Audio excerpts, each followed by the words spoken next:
Eh bien, bonjour tout le monde, ici Maître M et on se retrouve aujourd'hui pour le 10e épisode de la série Lumière contre Crépuscule. Et croyez-moi, pour cette occasion, vu que c'est le 10e épisode, on va essayer quand même de se montrer à la hauteur de la réputation de Link.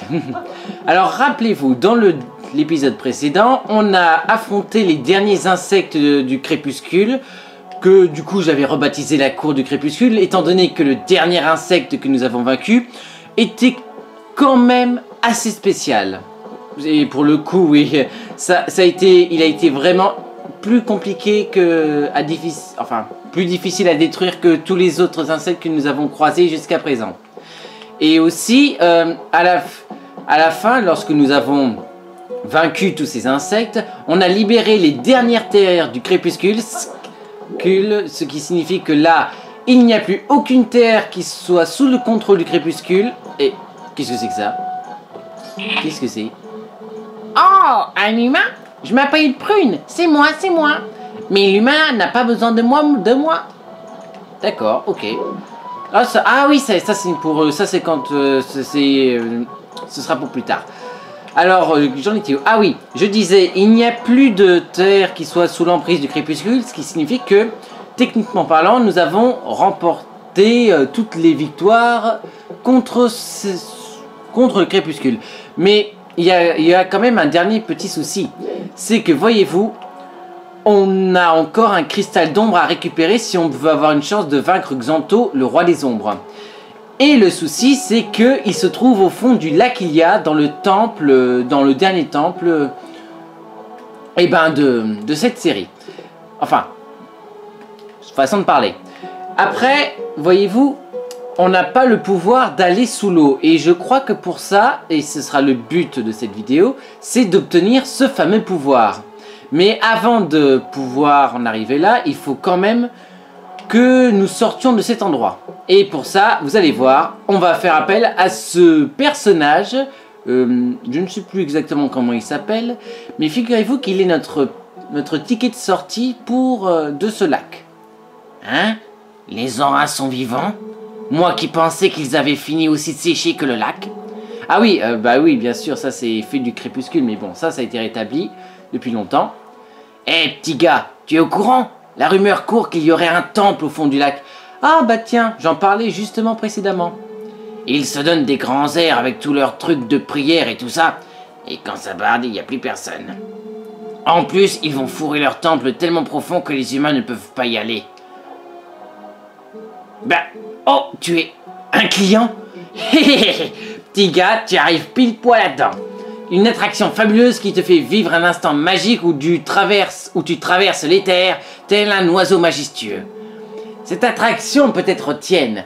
Profite de notre offre spéciale. Aucun temps d'attente. Hors réparation. Seulement 10 rubis.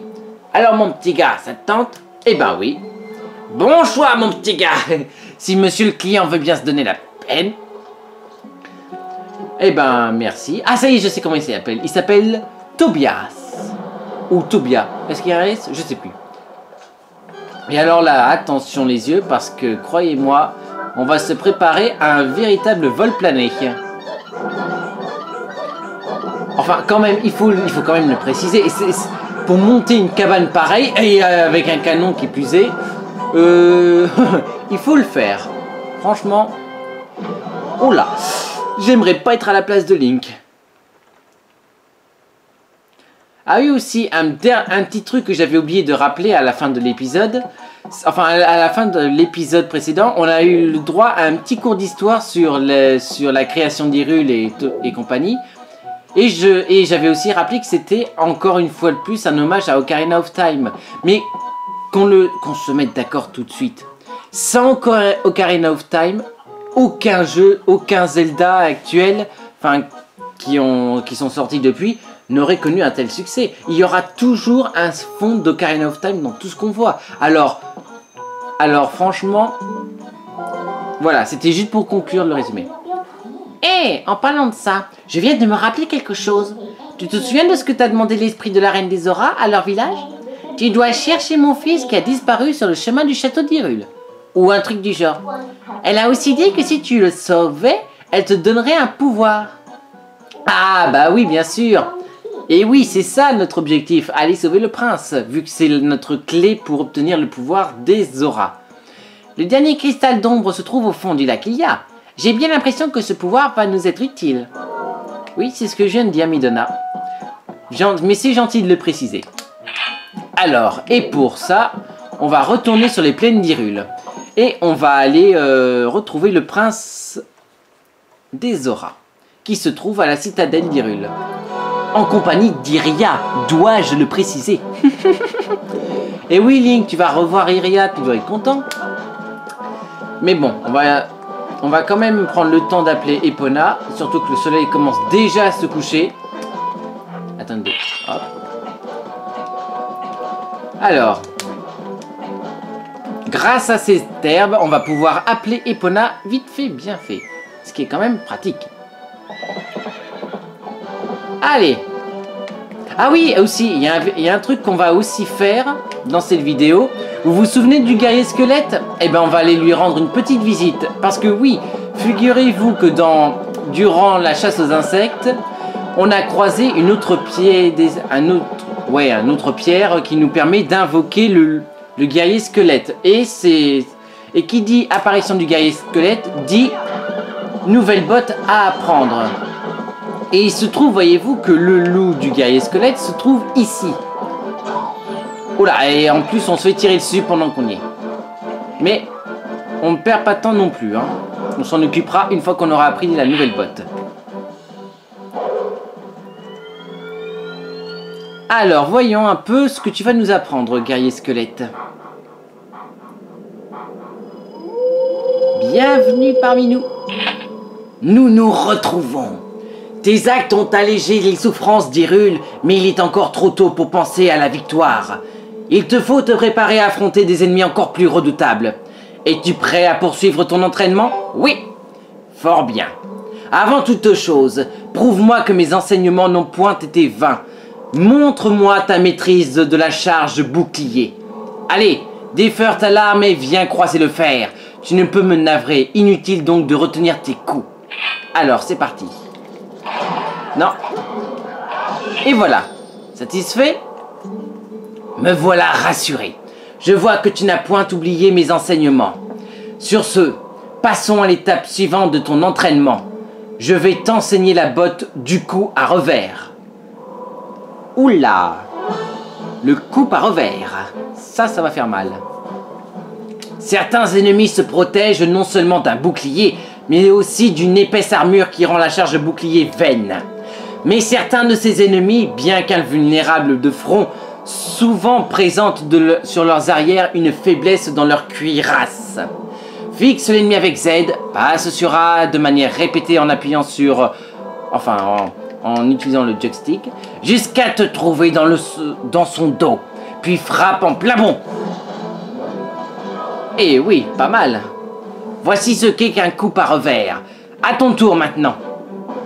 Allez, c'est parti. Alors, attention, si j'ai bien compris. Wouah, ça c'est pas mal, hein. Ça, ce sera une botte très pratique pour l'avenir. Tu fus preste et habile. Retiens ce moment. Tu dois savoir quand exactement frapper durant ton saut sur le côté. Tu as maîtrisé le coup à revers. Ah ouais, j'ai trop la classe. Enfin, Link a la classe. Il te reste encore 4 bottes à apprendre auprès de moi. Pratique sans relâche tes compétences martiales si tu veux prétendre au reste de mes enseignements. Nous nous reverrons.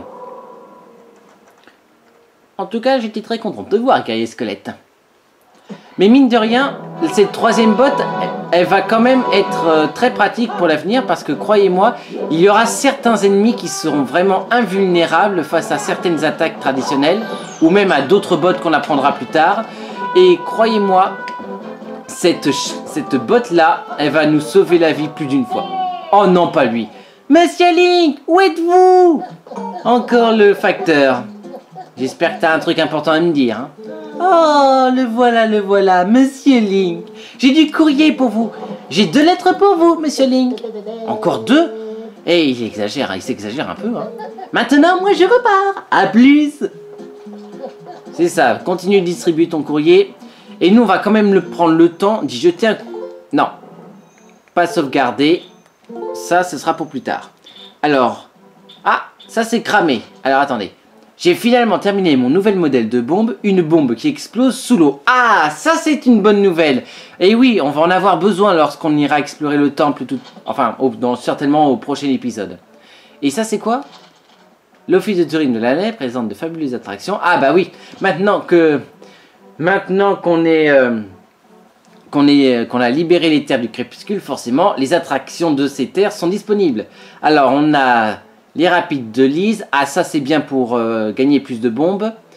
Le paradis du pêcheur d'Ena, alors là je sais, j'ai pas, ça c'est la seule quête annexe que je n'ai jamais explorée à fond parce que je ne sais pas du tout ce qu'il faut faire. Et puis c'est tout. Ok, d'accord. En tout cas ils seront très pratiques, en tout cas mine de rien ces attractions elles ne sont pas là par hasard. Alors on prendra certainement le temps de les explorer lorsqu'on aura du temps devant nous dans la quête principale.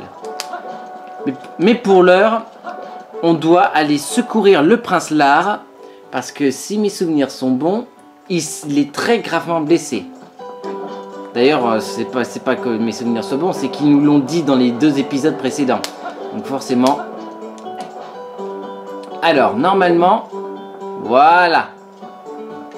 Nous y voici. Et alors là, on va encore une fois de plus se préparer à des retrouvailles très... Enfin, je vous laisse découvrir. Mais vous voyez bien que c'est un enfant Zora. C'est complètement en dehors de ma compétence. Oh bah, la tête du médecin. Oh purée. Ah, ça doit être ses lunettes.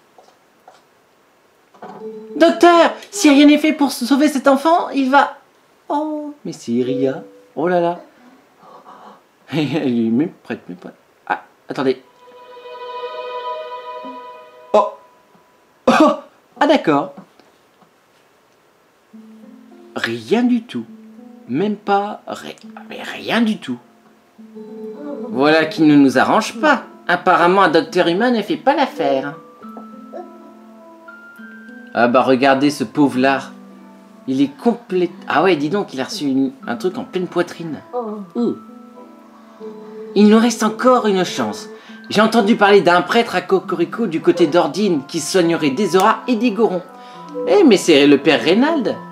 C'est vrai? Alors, si on l'amène là-bas? Impossible! La route est trop dangereuse. Mais il est impossible à la garde de rester les bras croisés quand une jeune demoiselle est en détresse.